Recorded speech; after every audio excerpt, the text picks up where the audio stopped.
তাদের থেকে এখনো পর্যন্ত ট্রেন্ড বলছে প্রায় 100 ভোটের কাছাকাছি পিছিয়ে রয়েছে তৃণমূল। সিপিএম দুটো সিটে এগিয়ে রয়েছে, 4টি সিটে অন্যান্যরা এগিয়ে রয়েছে, তার মধ্যে 2টি হুমায়ুন কবির। হলদিয়ার ছবি।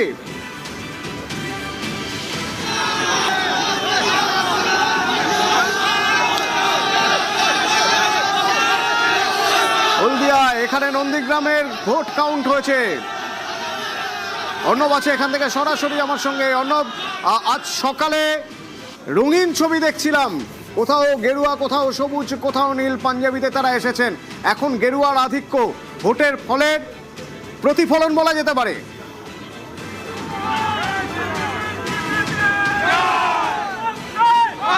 এই মুহূর্তে পূর্ব মেদিনীপুর কার্যত গেরুয়াময় এবং ইতিমধ্যে উচ্ছ্বাসে মেতেছেন এখানকার বিজেপি কর্মীরা।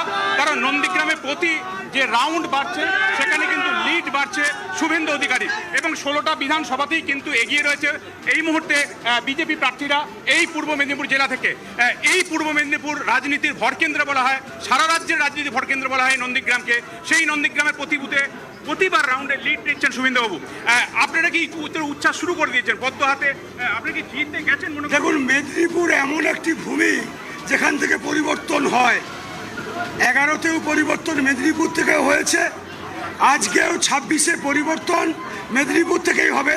এবং মেদিনীপুরের যিনি ভূমিপুত্র শুভেন্দু অধিকারী, তার হাত ধরে বাংলায় গেরুয়া ঝড় ইতিমধ্যেই আপনারা সমস্ত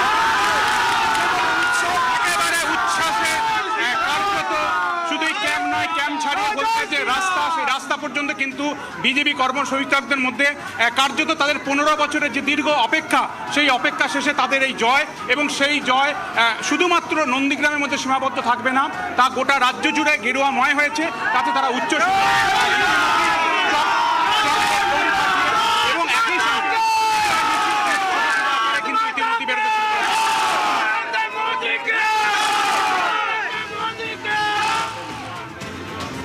অর্ণবের সঙ্গে কথা বলছিলাম, সরাসরি বিশ্বজিৎদার সঙ্গে কথা বলবো একবার। বিশ্বজিৎদা, এই পূর্ব মেদিনীপুরের আগে আমরা উত্তর 24 পরগনা দেখছিলাম যে উত্তর 24 পরগনায় নেক টু নেক ফাইট দিয়ে যাচ্ছে বিজেপি। এই উত্তর 24 পরগনার চরিত্র, একদিক থেকে মতুয়া ভোট আছেন, আরেকদিকে মুসলিম ভোট প্রচুর। সেখানে আইএসএফ একটা বড় আধিপত্য নিয়ে থাকে, আইএসএফের ভালো ভোট ব্যাংক রয়েছে, সেখানে বিজেপির এই উত্থান কীভাবে দিচ্ছে? দুটো কারণ আছে।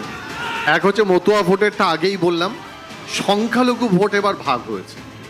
সংখ্যালঘু ভোট যখনই কনসেন্ট্রেটেড হবে সেটা তৃণমূল কংগ্রেসের পক্ষে যাচ্ছিল। তুমি উত্তর 24 পরগনার আগের পরিসংখ্যানটা 21-এরটার সঙ্গে এই যে পার্থক্য দেখছো, এখানে আইএসএফ তো আগেও ছিল। আইএসএফ ছাড়াও কংগ্রেস এবং সিপিএম তারা কিন্তু একদম নির্দিষ্ট তাদের যে ভোট পার্সেন্টেজটা সেটা ধরে রাখছে। আর অ্যান্টি ইনকামবেন্সির কথা বলছিলে, সেটা পুরো রাজ্যে কিন্তু অ্যান্টি ইনকামবেন্সি কাজ করছে।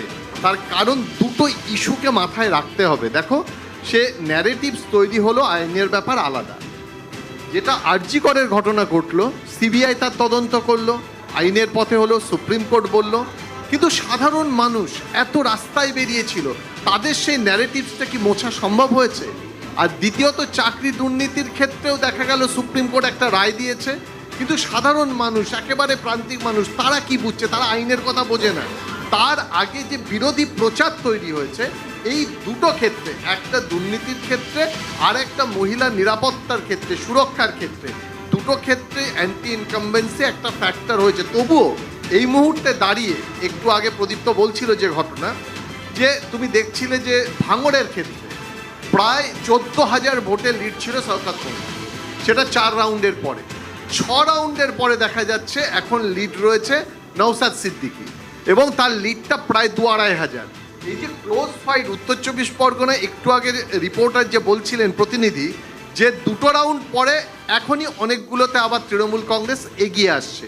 আমার একদম পরিষ্কার বিশ্লেষণ যে এগিয়ে পিছিয়ে যাই যাক, এই যে গ্যাপটা তৈরি হয়েছে এটা কিন্তু আর রাত পর্যন্ত মেটানো সম্ভব নয়। অর্থাৎ সরকার গঠন করার দিকে বিজেপি এগিয়ে গেছে, হয়তো মার্জিনের দিকে এর কিছু বাড়বে এবং বিজেপির কিছু কমবে, অথবা উল্টোটাও হতে পারে। কিন্তু এই মুহূর্তে দাঁড়িয়ে ট্রেন্ড বলো বা যে অ্যান্টি ইনকামবেন্সি ফ্যাক্টরটা বলছিলাম পুরো রাজ্যে, সেটা বিজেপির ফেভার। শ্রমিকদের কাছেই জানতে চাইবো, উত্তর চব্বিশ পরগনায় ভালোভাবে ভোট বেড়েছে, বিজেপির ভালো ভোট বেড়েছে, যেটা আমরা 2021-এও দেখিনি। 2024-এ একটা আঁচ পাওয়া গিয়েছিল, লোকসভা ভোটের সময় বিধানসভা ভিত্তিক ফল যদি আমরা দেখি তাহলে একটা আঁচ পাওয়া গিয়েছিল। এ তো একেবারে ঝড়। আমি একটু আগেই আর কি যখন ব্রেক ছিল চন্দনদার সাথে আলোচনা করছিলাম, এই উত্তর চব্বিশ পরগনার যখন কার্ডটা আপনি দেখালেন, মনে আছে 2021-এ এখানেই রেশন চোর মল্লিক ও বলেছিল যে উত্তর চব্বিশ পরগনায় একটাতেও পেতে দেবো না। সেই রেজাল্ট আর এই রেজাল্টে বোঝা যাচ্ছে 21-এ কীরকম ভোট হয়েছে, কীভাবে তার ভোট গণনা হয়েছে। আজকে যখন কেন্দ্রীয় নির্বাচন commission seriously free and fair vote করেছে রেজাল্টেই, এবং আগে যারা শাসক ছিল এখন বিদায় হয়ে গেছে, তারা সমানে এই ইলেকশন প্রসেসটাকে সমালোচনা করে গেছে। শুধু উত্তর চব্বিশ পরগনা না, আপনি যদি একটু আগে চন্দন আমাকে ম্যাপটা দেখাচ্ছিল পশ্চিমবঙ্গের, আপনি যদি দেখেন এটা একদম সর্বাঙ্গীন সাধারণ মানুষের, যেটা আপনাকে প্রথমে বলতে চেয়েছিলাম যে আপনারা যারা বলেছে যে আমাদের সংগঠন নেই, আমি বারবার বলেছি যদি চোর গুন্ডা তোলাবাজ সংগঠনের হাতিয়ার হয় আমাদের নেই, আমাদের হচ্ছে মানুষের ভালোবাসা, মানুষের বিশ্বাস, মানুষের আশীর্বাদ, সেটা এবারে প্রমাণ হয়ে গেছে।